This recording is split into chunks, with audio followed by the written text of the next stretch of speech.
दक्षिण भारत के तमिलनाडु राज्य के रामेश्वरम एक साधारण तमिल मुस्लिम परिवार में दिन 15 अक्टूबर साल 1931 को एक ऐसे महान विभूति का जन्म हुआ था जो कि मिसाइल मैन के नाम से प्रसिद्ध हो गया था। जी हाँ दोस्तों, हम आज बात करेंगे भारत के 11वें राष्ट्रपति डॉक्टर APJ अब्दुल कलाम के बारे में। नमस्कार दोस्तों, मैं हूँ यश और आप देख रहे हैं यश ज्ञान नॉलेज। पेशे से उनके पिताजी जोनाइलू अब्दीन एक नाव चलाने वाले थे जो कि हिंदू तीर्थयात्रियों को रामेश्वरम की सैर कराते थे, और उनकी माँ अस्सी अम्मा एक हाउसवाइफ थी। वैसे तो उनका घर छोटा था लेकिन परिवार बड़ा था, और अब जब परिवार बड़ा था तो पैसों की समस्या घर में होती रहती थी। इसलिए घर की जमा पूंजी में खुद का हाथ बटाने के लिए अब्दुल कलाम महज 10 साल की उम्र में पेपर बेचना शुरू कर दिए। अखबार बेचने से पैसे तो मिलते ही थे, साथ ही साथ रास्ते भर पेपर पढ़ते रहते थे क्योंकि उनको नॉलेज गेन करने की बहुत भूख थी। इसलिए कोई भी अखबार बेचने से पहले वो पूरे अखबार पढ़ लेते थे। पर ये नॉलेज गेन करना इतना आसान नहीं था। एक गरीब मुस्लिम होने की वजह से उन्होंने हमेशा ही कठिनाइयों का सामना करना पड़ता था। इनमें से एक कठिनाई बचपन की है, जब वो 5वीं कक्षा में थे। कलाम साहब जब स्कूल में थे तो क्लास में उनका दोस्त हुआ करता था जो कि मुख्य पुरोहित का बेटा था। उनके साथ जब पहली बेंच पर कलाम साहब बैठे तो मास्टर जी नाराज हो गए। प्रमुख शास्त्री के बेटे के साथ पहली बेंच पर कैसे बैठा, और एक थप्पड़ लगा के उनको पीछे बैठा दिया। फिर उसी दिन उन्होंने संकल्प लिया कि पीछे बैठ के दुनिया बदलूंगा। पीछे बैठना मायने नहीं रखता, बस हौसला होना चाहिए। कितने समय का सदुपयोग करते थे। वो भी कॉलेज की एक इंसिडेंट स्टोरी है। क्लास के उसी लास्ट बेंच पर बैठ के उन्होंने जो अपना गोल बनाया था फाइटर पायलट बनाने का, और ये बना था उनकी गुरु की वजह से। और उनके गुरु थे मिस्टर सुब्रमण्यम अय्यर। उनकी क्लास में चिड़िया कैसे उड़ती है ये सिखा रहे थे, लेकिन 25 मिनट तक समझाने के बाद भी किसी को कुछ समझ नहीं आ रहा था। फिर क्या था, अय्यर जी ने एक तरकीब निकाली कि अगर किसी को थ्योरेटिकल से समझ ना आए तो उसे प्रैक्टिकल दिखा के समझाना चाहिए। और बस यही सॉल्यूशन। स्कूल खत्म होने के बाद सारे बच्चों को एक समुद्र किनारे ले गए और वहाँ उड़ते हुए पक्षियों का लाइव डेमो दिखाया। चिड़ियों के टेल की पोजीशन से लेकर उनके पंखों के शेप सब कुछ समझाया, और वहीं से वो उड़ान कलाम जी के दिमाग में बैठ गया।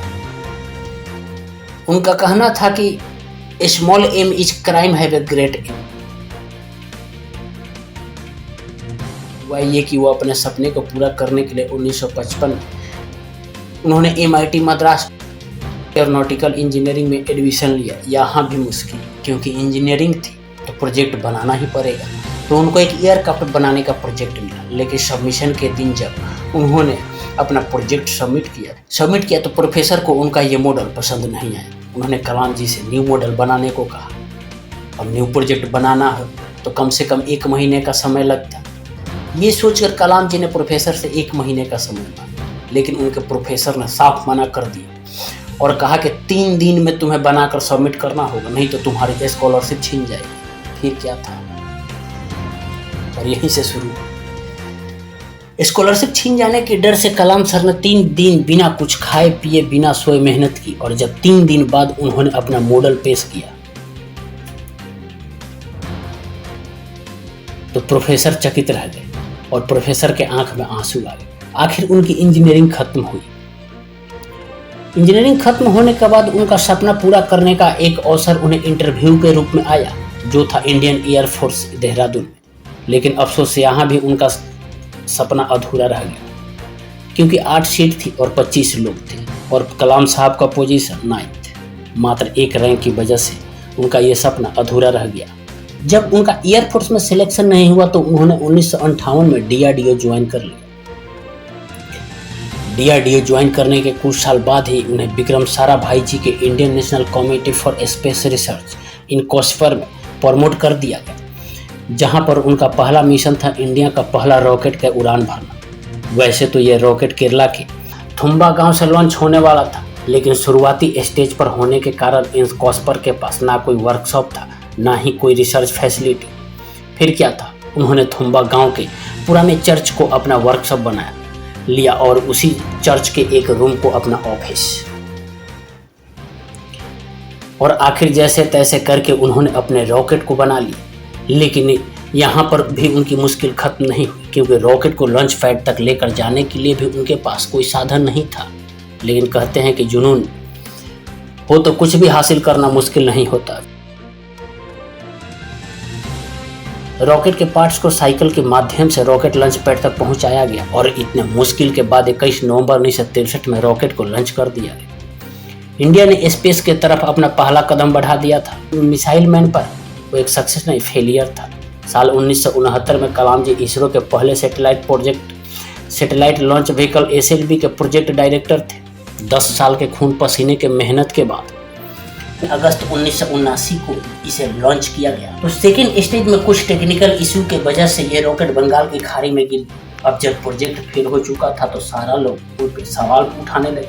तब प्रोफेसर सतीश धवन, जो उस समय इसरो के चेयरमैन थे, उन्होंने इस फेलियर का पूरा श्रेय खुद पे ले लिया। उनके इस लीडरशिप की तारीफ करते हुए कलाम जी हमेशा कहते थे, leader must have a vision and passion and not be afraid of any problem. Instead, he should know how to defeat is most importantly, he must work with integrity. Leader के इसी सीख को हथेली पर रखकर ठीक 1 साल बाद उन्होंने new satellite launch vehicle SLV-3 का निर्माण किया।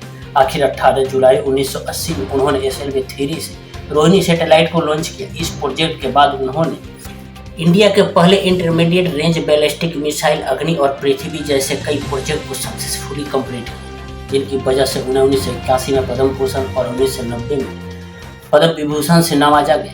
लेकिन जिस कामों के लिए 1957 में भारत रत्न से नवाजा गया था वो था पोखरण 2। पोखरण 2 एक ऐसा न्यूक्लियर बम टेस्टिंग था जिसमें इंडिया ने CIA के सैटेलाइट को चकमा देकर हमारे न्यूक्लियर बम को टेस्ट किया था।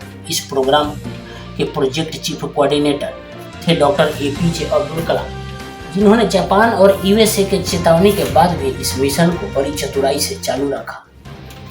41 साल की सेवा देने के बाद जब कलाम जी DRDO से रिटायर्ड हुए तो रिटायर्ड होने के 3 साल बाद ही भारत के प्रेसिडेंट बनाने का प्रपोजल आया। अब ये हुआ कैसे, मैं आपको बताता हूँ। रिटायर्ड होने के बाद 2001 में कलाम सर अन्ना यूनिवर्सिटी में पढ़ाने लगे। एक दिन लेक्चर लेने के लिए जब वो यूनिवर्सिटी पहुंचे तो उन्हें एक कॉल आया जिस पर उन्हें कहा गया कि PM आपसे बात करना चाहते हैं। पर यह कॉल कोई मजाक नहीं था, क्योंकि कॉल पर उनसे बात करने के लिए कोई और नहीं बल्कि उस समय के PM अटल बिहारी वाजपेयी थे, जिन्होंने कॉल उठाते ही कहा कि कलाम साहब, आपके लिए एक हमारे पास इम्पोर्टेंट न्यूज है कि भारत को आपके जैसे राष्ट्रपति की जरूरत है। ये बात कलाम साहब के लिए अविश्वसनीय थी और इसलिए उनका जवाब देने के लिए उन्होंने वाजपेयी जी से कहा कि मुझे 2 घंटे का मोहलत दीजिए। फिर क्या था, उन 2 घंटों में उन्होंने विचार किया इंडिया को 2020 तक डेवलप करने का। फिर 2 घंटे बाद उन्होंने जवाब दिया और 25 जुलाई 2002 को इंडिया के 11वें प्रेसिडेंट बने।